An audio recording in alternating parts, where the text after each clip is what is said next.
Deputy Speaker, there's no denying that cost of living pressures have been at the forefront of people's minds across my electorate of Bennelong and across Australia as a whole. From families struggling to make ends meet to individuals feeling the pinch of rising prices on everyday essentials, cost of living pressures have hurt household budgets. Our government was elected to clean up the mess left by those opposite and to deliver genuine cost of living relief to all Australians. And with Labor's cost of living tax cuts, we are doing just that. We are a government that recognises that people are doing it tough. That's why, since day one, the #1 priority of this government has been to address the pressing challenges of inflation and deliver cost of living relief. It's what we were elected to do.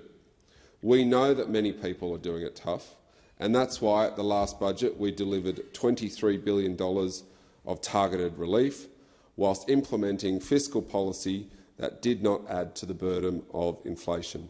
From electricity bill relief to making essential medicines more affordable, from reducing the cost of accessing medical care to expanding parental leave and making childcare more affordable, our government is committed to delivering genuine relief to everyday Australians. But we know that household budgets are still tight, that global economic pressures continue to impact the Australian economy and that people need more support.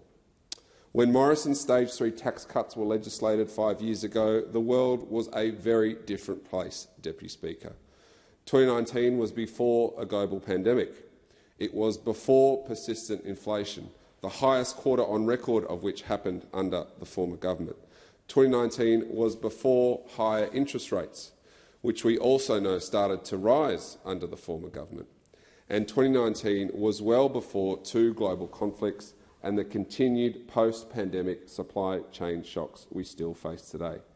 Our economy in 2024 is vastly different to the economy of 2019. So when economic circumstances change, economic policy must also change. And, Deputy Speaker, this should not be a controversial statement. It should be how good governments respond to the challenges of the time. Our cost of living tax cuts represent good economic policy, which responds to the economic challenges of today. But they aren't just about cost of living. They're about restoring fairness to the tax system to serve the interests of Middle Australia in a better way at a time that they need it most. While the Morrison plan was to give a tax cut to only some, Labor's plan is to give a tax cut to every single taxpayer. And by reshaping this plan, it'll mean that 11.5 million taxpayers will receive a bigger tax cut. It means that 5.8 million women will receive a bigger tax cut. And in Bennelong alone, every single one of our 92,000 taxpayers will receive a cost of living relief through a tax cut. And 74,000 people in Bennelong will be better off than under the Liberals. A nurse earning around $90,000 a year will receive a tax cut of $1,929. That's $804 a year better off under Labor's plan.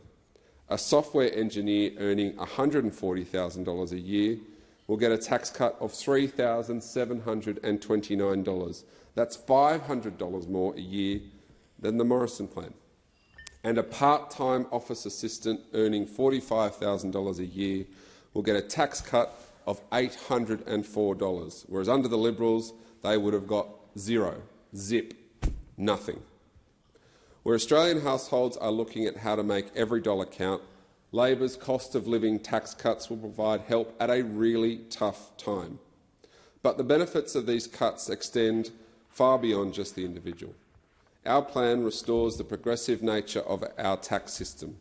The backbone of our country's social safety net has been built on progressive income tax, and the Liberals wanted to smash that. They wanted someone on $45,000 a year to pay the same rate of tax as someone on $200,000 a year. Their plan is and always has been unfair. Labor's plan is better and fairer, and it will ensure that every taxpayer receives a tax cut. By dropping 2 tax rates and lifting 2 tax thresholds, we are ensuring that every Australian taxpayer receives a benefit, because this is about addressing cost of living pressures in a way that is equitable and sustainable. By putting more money back into the pockets of working Australians, we are a government that wants every Australian worker to earn more and keep more of what they earn.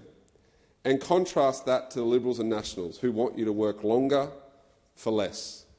Contrast our clarity over this policy compared to the Liberals and Nationals who have tied themselves in knots over their response to our better and fairer cost of living tax cut changes.